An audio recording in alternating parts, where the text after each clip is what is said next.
Everyone here knows that the Russians or the Chinese could have gotten all of that information. No classified information was shared. This text message is clearly classified information. The conversation was candid and sensitive. There can be no fixes. There can be no corrections until there's accountability. No, I don't think he should apologize. I think he's doing his best.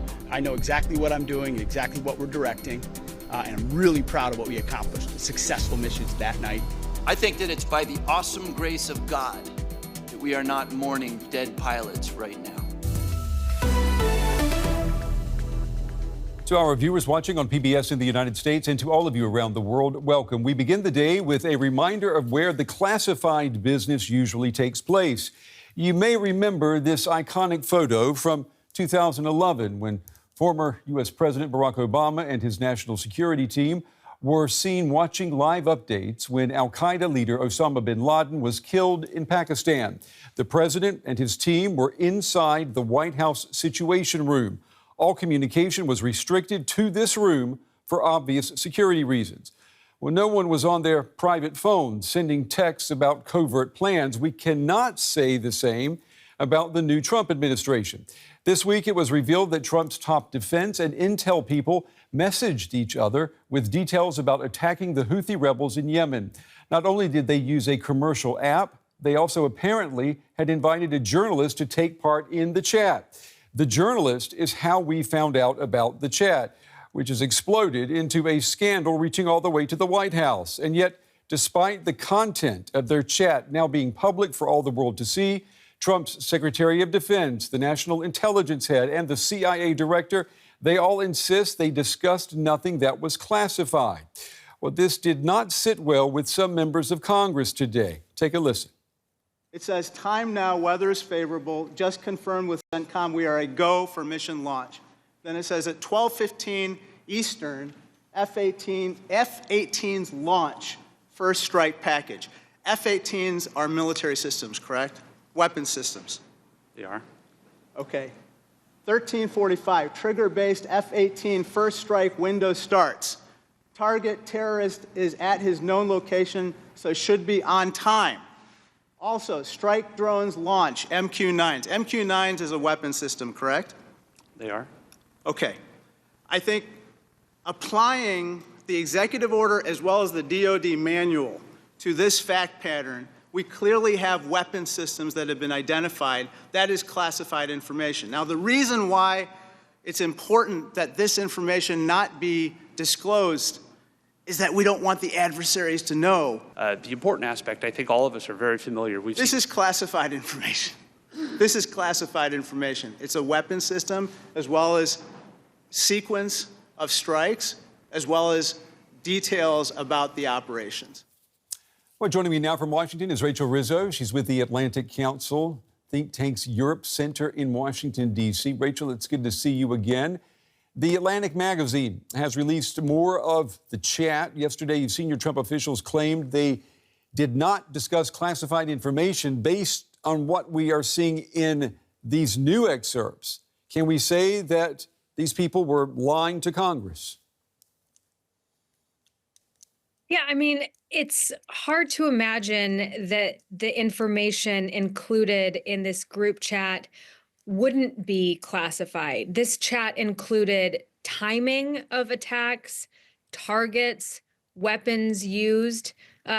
This was 31 minutes before the first U.S. warplanes launched, 2 hours before the Houthi target terrorist was expected to be killed by American aircraft. So, imagine if these messages had been intercepted by an American adversary. The Houthis not only would have had time to prepare, but imagine the potential consequences for American pilots. That would have been catastrophic. So I don't know if lying to Congress is the way to put it, but certainly you can't say this information was not classified.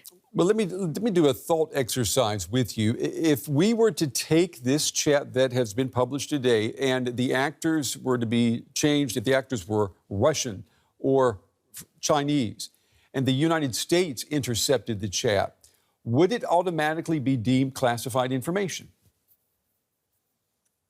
Well, I can't imagine that an intercepted chat like this wouldn't be classified. Just think about it for a second.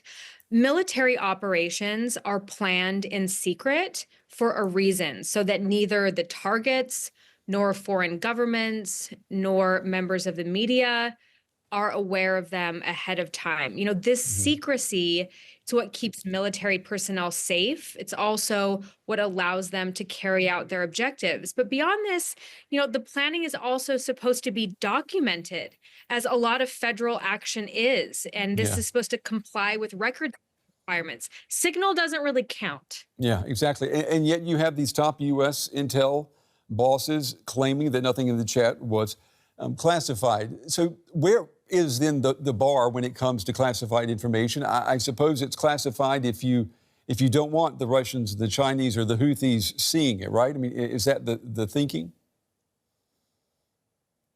Yeah, that's not the official way to classify it, but absolutely, you would not want the Houthis, the Chinese, or the Russians to see this kind of chat.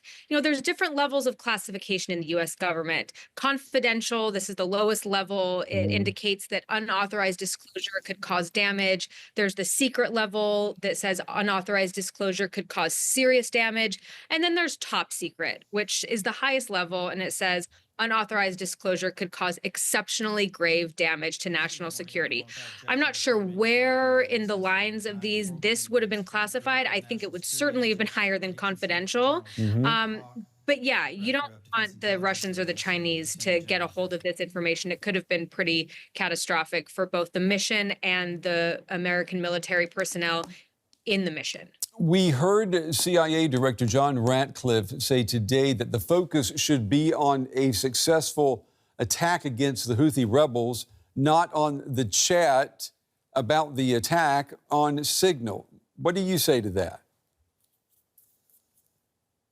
Oh, I think that there's two separate things here. There's the attack, but there's also the callousness with which this attack was planned and discussed. When you're talking about secret or top secret ops, you're doing this in places like the Situation Room, or what are called SCIFs. These are sensitive compartmented information facilities. They have e-surveillance technology.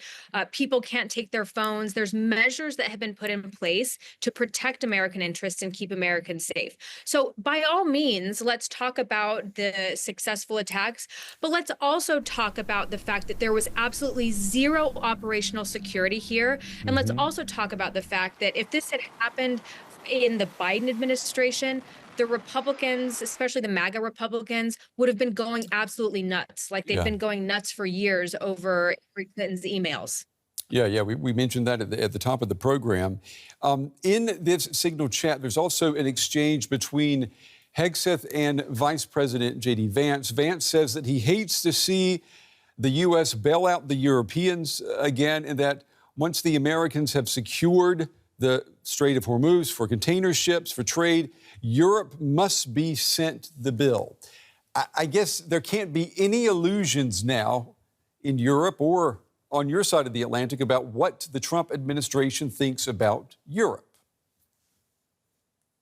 Yeah, there's no illusions. This administration does not like Europe. And if you look at the Signal chat text messages, JD Vance said that we don't want to be bailing out the Europeans again. And Secretary of Defense Hegseth said, completely agree. The Europeans are pathetic, or something along those lines. I mean, if the last, exactly. So if the last couple of months haven't made it clear, from JD Vance's speech at the Munich Security Conference to Pete Hegseth's comments at NATO headquarters, they are planning a reorientation of the U.S. approach to Europe because they view Europeans as these chats said, pathetic free riders. So I think the Europeans really need to take this stuff seriously and understand this is how they are viewed by the Trump administration. But I think it also serves as an opportunity for Europe to really step up to the plate in a meaningful way. And that's where I hope that conversation will lead to. Rachel Rizzo with the Atlantic Council joining us from Washington. Rachel, it's always good to talk with you. We appreciate your insights tonight. Thank you. Yeah, thanks, Brent.